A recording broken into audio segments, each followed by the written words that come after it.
Ce que je dirais aux étudiants de l'option cinéma de Bristol, c'est pour l'instant de regarder un maximum de films, d'aller chercher tous les vieux films, toute l'histoire du cinéma, d'être très curieux.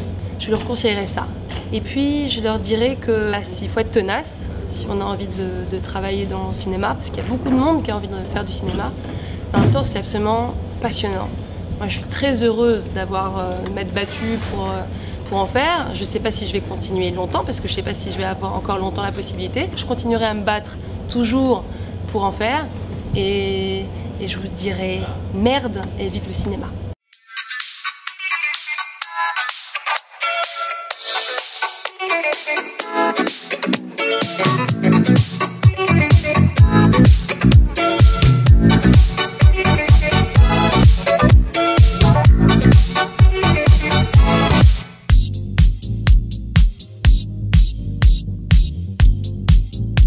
Alors, vous avez grandi à Cannes, j'imagine que vous avez eu l'occasion de voir les grandes stars de cinéma monter les marches. Est-ce que c'est ça qui vous a donné quelque part envie de faire du cinéma? Alors c'est absolument, mais ce qui est fou, c'est qu'en fait j'ai eu moi la chance d'aller voir des films en sélectionné, en compétition le soir, à partir de mes 10 ans à peu près. Parce qu'il se trouve que mon amoureux de l'époque avait son père qui était secrétaire général, je crois, du Festival de Cannes, et du coup, ou directeur de je sais plus quoi, enfin bref.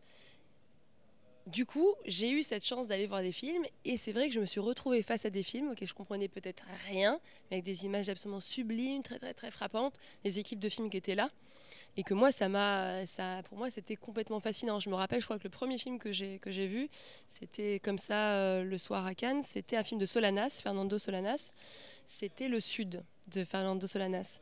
Et je m'en souviens encore. C'est-à-dire que je me souviens de ruelles comme ça, d'Amérique latine, avec du vent, une lumière bleue. Et moi, ces films, j'étais fascinée. Je crois que j'étais la seule enfant, sans doute, qui se baladait en plus dans ces projections. Je sortais de la projo, j'allais aux toilettes, je revenais. Je voyais ces gens, cette salle immense, cet écran immense et tout. Ça m'a beaucoup frappée. Donc oui, moi, le Festival de Cannes fait clairement partie de l'origine de mon désir de cinéma. Mais c'est vrai que ce qui m'a donné envie, c'est la projection. Donc c'était aussi, ça, je vous en parlais tout à l'heure, de la projection 35 mm, la pellicule, ce son, cette image vibrante. C'est tout ça aussi qui me donnait, il y avait quelque chose de très vivant pour moi dans le moment de la projection. Plus tard, vous avez étudié à Bristol. Aujourd'hui, ce lycée propose 2 options de cinéma et de théâtre. Est-ce que vous aimeriez que ça se démocratise à plusieurs lycées de France? Ah bah ouais, moi en fait, ce qui est très étrange, c'est que donc j'ai fait cette option à Bristol, à Cannes, et que quand je suis montée à Paris, j'étais persuadée qu'à Paris, tous les lycées proposaient des tonnes d'options extraordinaires, que dans tous les lycées, il y avait cinéma, théâtre, et encore plein de choses, peinture, danse. Et je me suis rendu compte que bah, pas du tout, qu'il y avait 2 lycées ou 3 qui faisaient l'option cinéma et pas forcément les options lourdes. En fait, j'étais très déçue, je trouvais ça assez nul. Et je me suis rendu compte de la chance aussi que j'avais eue moi, grâce à ce professeur Gérard Camille qui avait créé cette option au lycée Bristol. Et donc oui, c'est une chance exceptionnelle pour tout le monde d'avoir ces options, pour tous les étudiants. Et moi, c'est vrai que c'est aussi l'existence de cette option qui m'a aidé à tenir le coup jusqu'au bac. Parce qu'après, il y a les bons étudiants, puis il y a ceux qui sont déjà, moi je planais déjà dans une espèce de rêve artistique. Et du coup, l'école, c'était pas non plus ce que je préférais au monde. Et ça m'a aidé à continuer à aller avec envie au lycée. Donc je trouve que c'est important même, tous ces lycées. Justement, après, vous êtes monté à Paris. Vous avez travaillé dans plusieurs branches du cinéma, mais notamment script. C'est assez peu connu dans le monde du cinéma, par les élèves notamment, qui au début, quand ils commencent, ils ne connaissent pas vraiment. Comment vous êtes-vous retrouvés dans cette branche-là du cinéma? Alors déjà, script, dans le monde du cinéma, c'est très connu parce que sur chaque plateau de film, il y a une script. Donc c'est plutôt peut-être qu'on n'en parle pas assez justement de cette branche-là à l'école.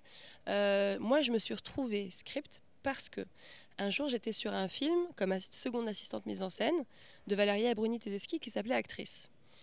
Et sur ce film, j'étais un peu déçue du travail que moi j'avais à faire. Second assistant à ce moment-là, c'était devenu un peu aller chercher les acteurs en loge, les amener sur le plateau. C'était pas très artistique en fait. Et je voyais une femme qui était en plus une femme très intelligente, qui était très proche de la réalisatrice, qui était Bénédicte Darblay, qui était une femme script, qui était script.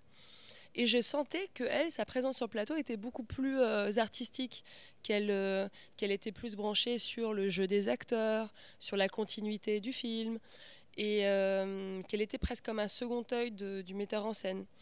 Le metteur en scène avait presque besoin de sa validation pour pour savoir si la prise était bonne ou pas. Et je me suis dit, ah mais ce métier est vachement plus intéressant. Et du coup, après, j'ai commencé à être script sur des courts-métrages. Et notamment les courts-métrages de Yann Gonzalez, mon meilleur copain, qui est aussi du lycée Bristol, qui maintenant fait des films aussi. Et du coup, voilà, c'était une manière pour moi de trouver un job sur les films avec lequel je puisse gagner ma vie et qui soit aussi suffisamment artistique pour me plaire. Et c'est une manière aussi pour moi d'être plus souvent sur des plateaux, parce que si c'était que sur les miens, on met trop de temps pour faire des films, et du coup on est trop rarement sur des plateaux. C'est aussi une manière de continuer à être sur des plateaux.